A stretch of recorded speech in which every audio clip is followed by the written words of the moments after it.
Hello, this is Peter Joseph of the Zeitgeist Movement, and I felt the need today to take a moment to publicly express a few concerns regarding the incredible explosion that has emerged across the world, born out of the Occupy Wall Street initiative that began a few weeks ago in New York City. While the mainstream media continues to more or less ignore, criticize, and downplay the enormous growth, potential, and effect this global action against the financial system is having, I think if you put every single left-wing cause into a blender and hit power, this is the sludge you'd get. It's like Woodstock meets Burning Man meets people with absolutely no purpose. the independent media has been shining as the beacon of free speech journalism more than ever. And the interesting thing is, the more the mainstream media continues its status quo preservation tactics, the more public attention will seek out and support the independent outlets, for the power and interest in the Occupy movement is simply not stopping. As of October 16th, over 1,500 cities in the world are now actively taking part in what is likely the largest global action ever seen.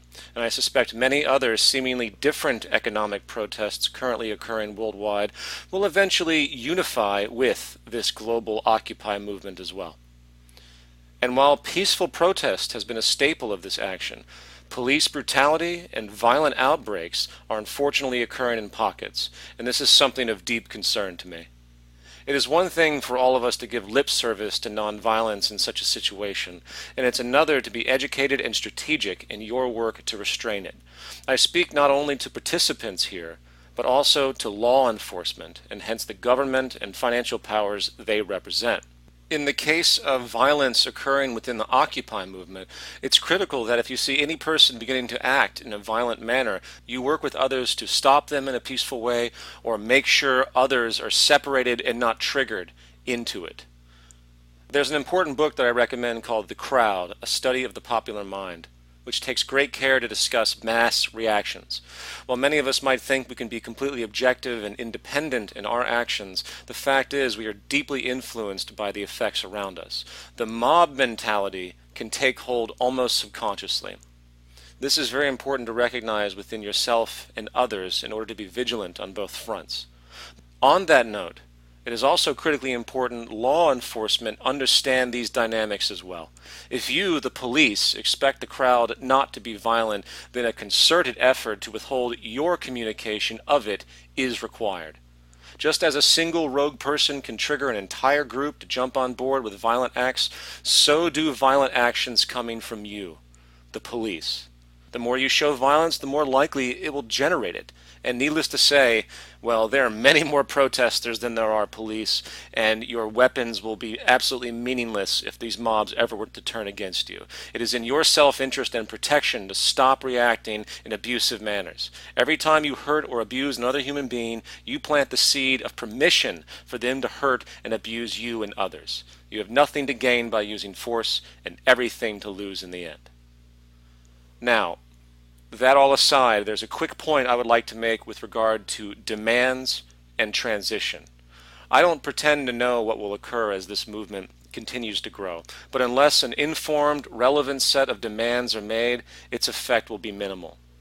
It is here I will speak with respect to the values of the Zeitgeist movement, along with my personal views on how we could possibly transition into a more humane, sustainable, balanced society. While many within the Occupy movement promote various reforms of the current economic and political system, others, such as the Zeitgeist movement, seek a complete overhaul.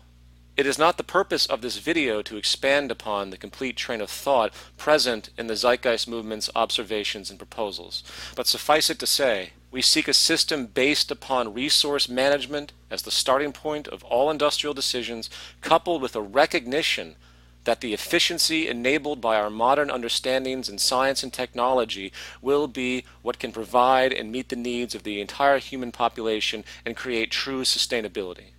The manifestation of these elements are what comprise what we often refer to as a resource-based economic model. To understand the basis of this train of thought more clearly, I do suggest two books as well. One is called Critical Path by Buckminster Fuller, and the other is called The Best That Money Can't Buy by Jacques Fresco. From there, the reader should begin to see that our current financially based economic model is intrinsically flawed, and no regulation of this system will likely solve the real problems we face at hand.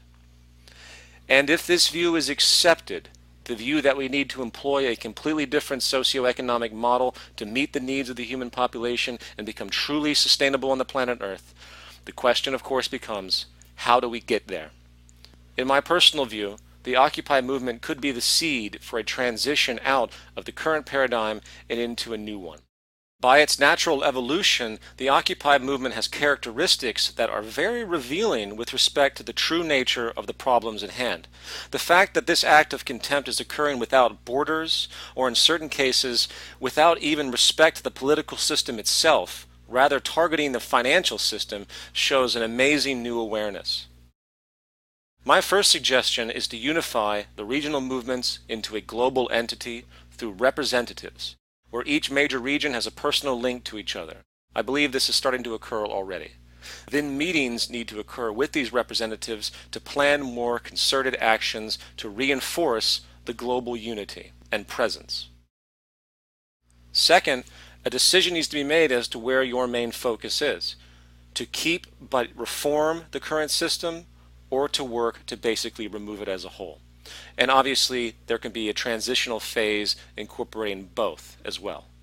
Either way, these global representatives would need to prepare a World Occupy conference at a set location for the media to digest, where reform issues are presented, hence pushing recognition by the political establishment and the public.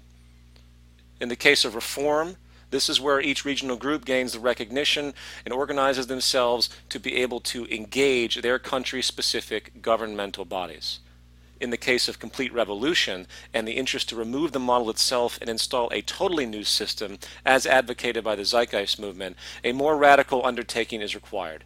A parallel government needs to be created. Rather than work to get a seat at the proverbial table that exists, a new table needs to be created, and the representatives of each region are brought in, along with legal and technical teams associated. Much detail could be explained on that, but let's leave it there for now. Eventually, this will create a virtual global institution that begins to prepare the new social system, as the old system continues its operation and inevitable failure, if you understand what this system is and how it can't resurrect itself at this point. And once the model is defined, a mass public awareness campaign is commenced as this new governing body and its work is announced. The tipping point will come once the public begins to see the merit of the new social proposal, hence recognizing the governing entity itself and eventually giving it priority over the prior political establishment. Now, what I have just thrown out here is extremely generalized, and I'm sure it raises numerous questions. I only want to express this as a logical train of thought in broad strokes of how maybe true global revolution could occur, and hence plant this seed of possibility and organization. There are countless people that have been talking about change for a long period of time, and my question to you is, are you really prepared to do what it takes to actually get the change done? If you would like to learn more about the Zeitgeist movement, please visit thezeitgeistmovement.com, and also know that we have over 1,000 chapters across 70 countries at this time, working in tandem to, again, create the type of social change that I have just described. So if you would like to become a part of the movement, please go to the movement site, click on the country, and go and find a chapter in your region or create one. Thank you for listening.